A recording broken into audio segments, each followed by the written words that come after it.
Si tu as l'impression d'avoir tout essayé sur tes cheveux, mais rien ne fonctionne, tu as acheté des milliers de produits qui t'ont été recommandés par différentes influenceurs ou influenceuses sur TikTok ou Instagram, mais rien ne fonctionne sur toi, c'est tout à fait normal.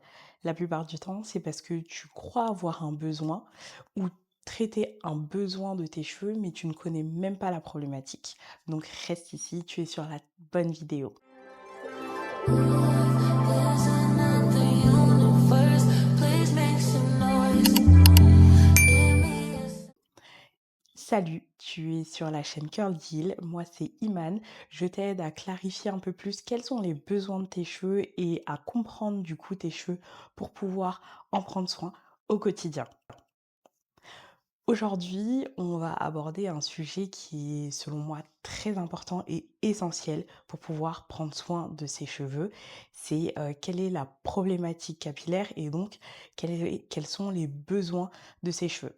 Alors on va pas aborder l'intégralité et l'ensemble des besoins qui existent pour les cheveux bouclés, frisés, crépus parce que ça prendrait beaucoup trop de temps, mais on va prendre trois besoins principaux qui reviennent assez régulièrement, c'est-à-dire les problématiques de déshydratation, dénutrition et des cheveux abîmés. Et reste ici, on y va. La première problématique qu'on rencontre très souvent, c'est la dénutrition. Donc qu'est-ce que c'est concrètement? C'est lorsque ces cheveux ou tes cheveux vont en fait manquer d'eau.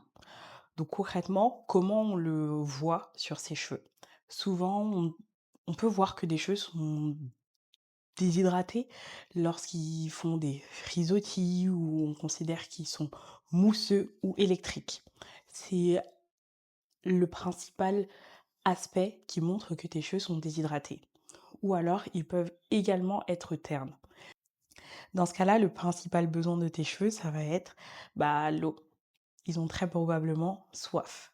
Et donc, l'objectif, ça va être au cours de sa routine de pouvoir accentuer ou mettre l'accent sur des produits qui vont être à base d'eau, ou en tout cas, dans la liste des ingrédients, l'eau va apparaître au très haut, ou alors des produits humectants, donc qui vont attirer l'hydratation, vont être également très présents dans la composition. La deuxième problématique très fréquente, ça va être la sécheresse. Ici, au final, c'est une problématique qui est liée à la nutrition. Les cheveux ne vont pas être assez nourris ou pour faire très très simple, il manque de gras. Donc concrètement, comment on voit que ces cheveux sont secs ou mal nourris? On peut considérer qu'ils ont un aspect entre guillemets de paille, qui vont être durs, difficiles à manier, à manipuler ou même à peigner. On peut voir également qu'ils vont faire pas mal de nœuds. Donc là, on peut considérer que ces cheveux sont secs et donc mal nourris.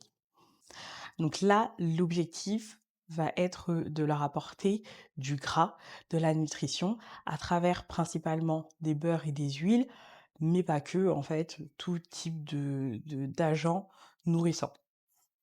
Enfin, la dernière et troisième problématique, c'est les cheveux dits abîmés. Donc c'est lorsque la fibre capillaire, en fait, est endommagée. Généralement, ça se fait Généralement, ça arrive lorsque il y a eu, une «agression» entre guillemets ou une modification de la fibre capillaire qui s'est fait de manière mécanique, donc via, la chaleur, les plaques ou autrement dit, plus communément, le heat damage ou alors chimique, des frisages, colorations qui vont en fait modifier la fibre capillaire. Donc généralement, on peut voir que le cheveu est abîmé parce qu'on dit qu'il est chewing-gum ou élastique, c'est-à-dire que dès lors qu'on tire dessus, il va casser très rapidement. Hem, on peut également voir que le cheveu est abîmé, pour les cheveux bouclés, frisés, crépus, parce que la boucle ne va plus se former, mais on va avoir un cheveu, lisse où la boucle, en fait, la frisure est cassée. Le besoin typiquement d'un cheveu abîmé, ça va être d'être gainé grâce à des protéines notamment. ou alors des soins spécifiques qui vont aider à reconstruire la fibre capillaire ou autrement appelée bond repair.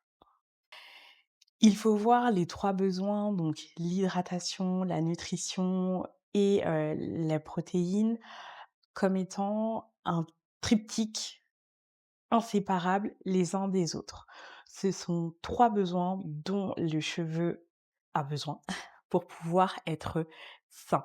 Il est donc très important de préserver un équilibre entre les 3.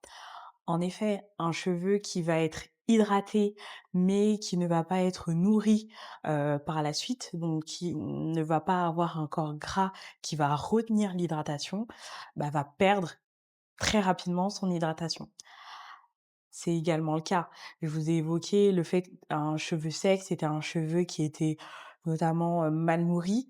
En fait, pour être un peu plus précis, c'est un cheveu qui a ni de l'hydratation, ni de la nutrition, ou une mauvaise hydratation et une mauvaise nutrition. Hem Et même si on peut aller un peu plus loin, il a très probablement des problématiques en termes de protéines. Donc les 3 sont intimement liés et les 3 équilibres sont à préserver pour avoir vraiment un cheveu beau, sain, gainé, brillant, souple et facile à entretenir et à manipuler. Tu vas me dire: «Et si j'ai les 3 problématiques, par où commencer?» Je te donnerai quand même cet ordre-là. Première étape, il faut traiter le cheveu abîmé avec les protéines. Deuxième étape, très important de traiter la déshydratation, donc avec une hydratation optimale. Et ensuite, traiter la malnutrition, la mauvaise nutrition avec un cheveu bien nourri pour retenir en fait tous les éléments en termes de protéines et en termes d'hydratation qui ont été apportés. Et si tu fais tous ces éléments-là, normalement, tout devrait bien se passer. Tu devras avoir les cheveux dont tu rêves. Comme je le disais en introduction, c'est une étape très importante donc de déterminer sa problématique et donc son besoin pour pouvoir définir une routine adaptée et qui te sera vraiment utile. Si tu as besoin d'aide ou d'accompagnement pour pouvoir faire tout ce processus, je t'invite à aller dans ma bio puisque j'ai lancé très récemment un accompagnement donc de diagnostic et d'aide à l'autodiagnostic capillaire où je t'aide justement à pouvoir faire cette analyse-là à travers un questionnaire. J'analyse ton cheveu et ensuite je t'aide et je te propose une routine pardon, adaptée à ton besoin. Je te laisse aller en bio pour en savoir un petit peu plus. J'espère que cette vidéo t'a plu. Je te laisse liker, commenter, partager. Dis-moi en commentaire quel est ton besoin capillaire au vu de tout ce qu'on s'est dit aujourd'hui. Et on se retrouve la prochaine fois pour une prochaine vidéo. Bye!